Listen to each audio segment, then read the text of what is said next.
Good afternoon. I'm Captain Keith Sescaliba with the Hoover Police Department. We're here today to provide an update in the Carlee Russell investigation. Chief Nick Durzis will read a prepared statement that will provide an update in this case. After reading the statement, we will have time for a few questions related to the case. Keep in mind, this is still an ongoing investigation, and there are some questions we simply cannot answer at this point. With that, I'll turn it over to Chief Durzis. Thank you, Captain. Yes. Good afternoon. Thanks to everyone for attending again today. I want to thank the members of our department and all of law enforcement who played a role in the investigation of this case. Last Wednesday, July 19th, we held a press conference and provided you with the facts of the Carlee Russell disappearance. We told you the investigation was ongoing, and we helped you determine where Carlee was during the 49 hours of her disappearance. Today I've talked to and received a statement from Mr. Emery Anthony, attorney for Carlee Russell. Mr. Anthony has scheduled a meeting for Carlee to meet with investigators early this afternoon, but then I received an email stating that a statement was being provided by him on her behalf. Mr. Anthony asked that I read the statement in its entirety, which I will do now. My client has given me permission to make the following statement on her behalf. There was no kidnapping on Thursday, July 13th, 2023.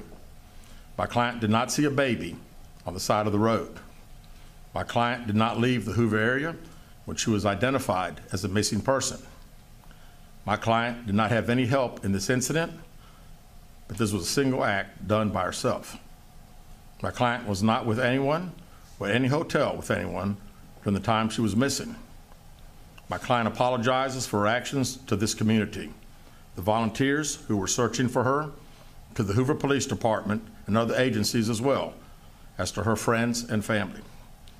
We ask for your prayers for Carlee as she addresses her issues and attempts to move forward, understanding that she made a mistake in this matter. Carlee, again, asks for your forgiveness and prayers. We have a meeting scheduled with Mr. Anthony to further discuss this case. We're currently in discussions with the Jefferson County District Attorney's Office in Bessemer about possible criminal charges related to this case, and we will announce those charges when and if they are filed. All right, with that, we'll take a few questions. As Officer Hale said, when I call on you, please state your name and your affiliation. Yes, sir. Keith Mims, WAGG 610 100.1 FM Summit Media. Chief, do we at this time, or does the Hoover Police Department know the whereabouts of Carlee Russell during that 49-hour period that she was supposedly missing? Now, as I said the other day, was talking facts and everything. If I said anything today, would just be speculation. Actual facts, we do not. Aaron Llewellyn, WBC 13. Can you tell us what her motivation was for doing this, if you can? I wish I could tell you. I think only Carlee knows, and maybe her attorney now, but again, the statement that we received from him does not indicate any. Brittany Dion, WBRC, can you give us an idea of what charges you may be filing against her? That would strictly be up to the District Attorney's Office. David Lamb, CBS 42, can you update us so that there is a meeting scheduled for this afternoon with the family, or no. When is that meeting Yeah. take place with Carlee? No, not a meeting with the attorney, not the family or Carlee. We have a meeting scheduled with the attorney, and that will take place some point tomorrow. And there is no meeting with Carlee Russell or her family at this point? Not scheduled, no, sir. Bria Chapman with Fox 6. What's next to close this investigation? Well, again, we want to talk to Mr. Anthony tomorrow and see if he has any more to discuss about the case. We'll certainly be asking if we'll get an opportunity to again interview Carlee like we've wanted to since she returned. Chief Stephen Quinn, ABC 3340. Yes, sir. Your reaction now, knowing that Carlee has admitted that this was made up?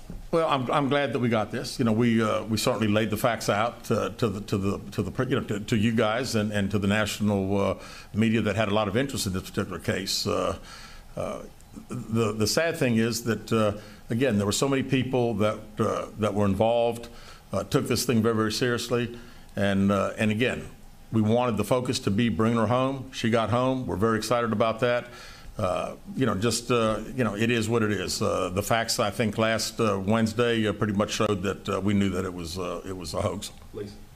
Lisa Crane with WBTM 13. Do you know the expense you went to during this search? And if you don't have a dollar figure for us, just how big it was for you guys? Well, it was all hands on deck, and we don't have a dollar figure yet, but we're certainly working towards getting one, and not only ours, but there'll be other agencies that had a lot of support that they gave us and had monetary expenses themselves. Right here.